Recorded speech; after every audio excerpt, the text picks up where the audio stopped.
Melanie Hall was just 25 years old when she was murdered while on a night out with friends.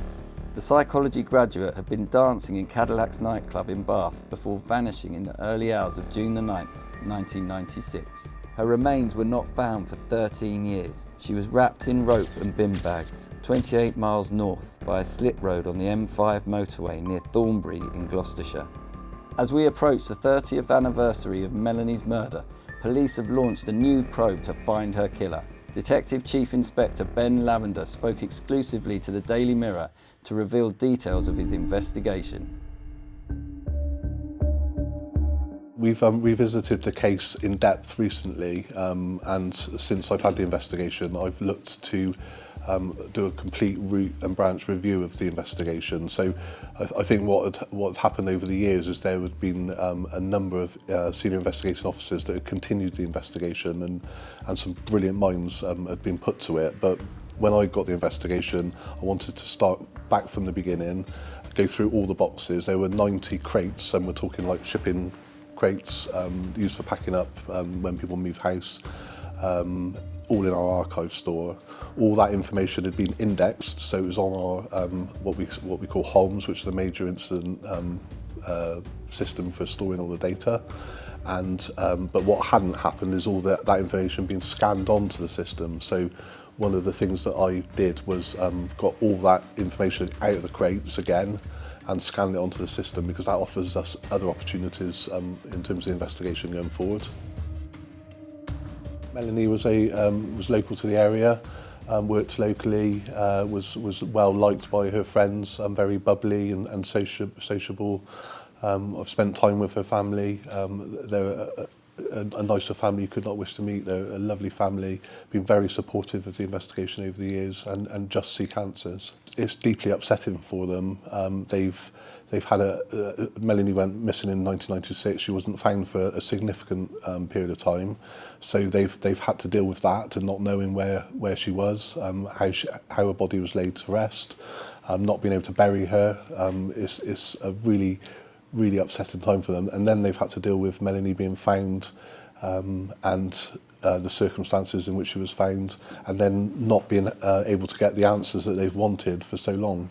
They've talked previously in the media about even if we were to charge and convict someone, it wouldn't bring closure to them. But having those answers are really important to them. This is a really significant investigation in terms of length of time that it's been under investigation. It's been a live investigation now for almost 30 years. There's a huge number of police officers worked on it. I think there's about 400 police officers registered in the account as having been involved in the investigation. With the advancements of AI as well coming in, what we're seeing at the moment, the opportunities it offers, but the advancement of AI in the coming years, I'm sure, will give us another a way of looking into the data that we've got again in an intelligent way using those systems. And I'm hoping that by having all that information on the computer will allow us to do those checks again. And do you think within all of that material, it must be thousands of pages, hundreds of hours of CCTV? Do you think within that there are the clues that could solve the case? I think so. What I can say is this investigation has been thorough and detailed, and it has gone on for a number of years, and I'm confident that all the information is there for us. Interpreting that information, reviewing the information, using modern techniques, and revisiting the information with what we know now is what I think will take the investigation further. Because we've reviewed all the suspects and people that have come into the investigation again, we've now created a database to allow us to review that CCTV again. So what we're going to start doing is a physical search of that CCTV using humans. Can we see Melanie? Has she been missed? Looking at those cameras again, a fresh pair of eyes. What I did with the team is go through all the people in the investigation, re-review them with what we know now, so not just looking at what was known at the time about them, but what we know now about them. Yeah.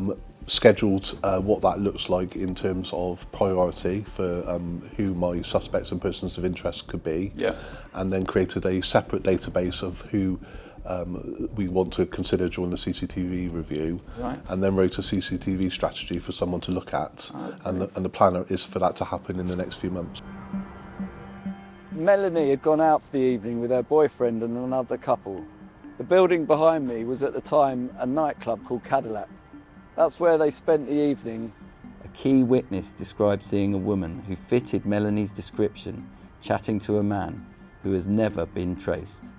Police are now reissuing an e-fit of that man in a fresh appeal to find him. As part of our review of the evidence and going through all the boxes, we've found a coloured version of the e-fit that has been cited in media over the years. I think this will probably be the first time it's been seen in print, which is exciting for us because we're hoping it will trigger some memories. And this is the person that was seen sat with Melanie in the Cadillacs nightclub on the evening. The witness recalls seeing Melanie sat in a seat and this gentleman sat on the arm of the chair talking to her. It appeared a good-natured conversation. And then Melanie was seen to leave the club, and this person is believed to be left at around the same time. The male was described as 27 to 28 years old. He had dark brown hair which was swept to one side. He was 5'10" with tanned skin. He was wearing a dark brown silk shirt, black trousers and black shoes. He was described as being very smart looking, and so that, if that person was you or you recognise that description, then please let us know. We're also revisiting some witnesses that we feel would benefit from time passing to reconsider information given at the time. With passage of time, allegiances change, and so what we're keen to understand is if people have been provided alibis in the past, or anything that has supported someone not coming to our attention. We're really keen to revisit those accounts to make sure that with the passage of time that the account provided, the person giving it is certain of that account, because somebody knows what happened to Melanie, whether that's just the person who killed her, or they've told somebody else, or somebody else witnessed something on the evening, maybe someone returned acting suspiciously, blood was seen. Anything like that is really important to us, and so if with the passage of time those allegiances have changed, then we don't want to miss that opportunity. And do you suspect then that potentially a wife or a girlfriend, or an ex-wife or a former girlfriend may know something about this? Absolutely. There could be a friend, a flatmate, an ex-partner that has got that nagging piece of information that's been troubling them all these years. And what I would say is 30 years is a long time to keep a secret.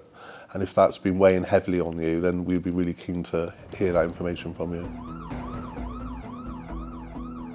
Melanie was found on the M5 northbound on junction 14. We know about the rope. Yeah, so obviously Melanie was found in black bags and was tied in rope. Both of those are key exhibits for us to look at, exploiting all the new technology out there to see what could be found on them. It's a very complex DNA picture that involves putting together different DNA sequences found on the different exhibits to identify a full profile. We are really interested in that location as part of the investigation, not only because someone may have saw something and a person take Melanie there where she was found, but also the relevance of that in the investigation, because if you think Bath is towards London, so eastbound, M5 North is going northbound towards the Midlands, and they're not in close proximity. So one of the hypotheses is, did the suspect have links northbound, maybe Dursley, Gloucester area or further, and also to Bath? It's a strange location to leave someone because it's a slip road going onto a major motorway. So we've spoken about it as part of the team. Has someone panicked going onto a motorway and thought, I need to dispose of Melanie now, and so that they've immediately done it. Do they know the area? There's other, it's part of it, you know, the roads around there are quite, it's a big countryside, so there's other more obvious locations to take someone.